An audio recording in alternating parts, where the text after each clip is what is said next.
जो कुछ मैंने दिया है दीर को, आप लोगों का बहुत बहुत शुक्रिया, आपने इसको एक्सेप्ट किया।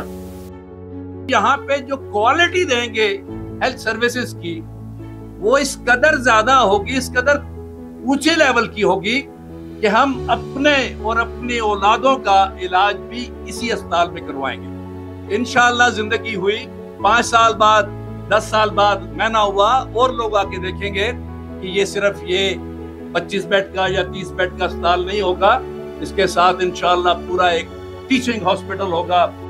ये अल-खिदमत अब तंजीम नहीं है, अल-खिदमत अब एनजीओ नहीं है, अल-खिदमत अब तहरीक है। ये सोसाइटी को, माशरे को तब्दील करने की तहरीक है।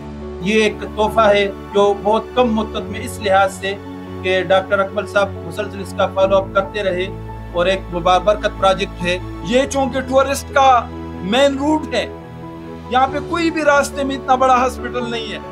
खुदा न करे कोई एक्सीडेंट हो जाए तो सबसे नजदीक और आसान एक्सेस जो है इसी अल-खिदमत हॉस्पिटल को हो सकता है।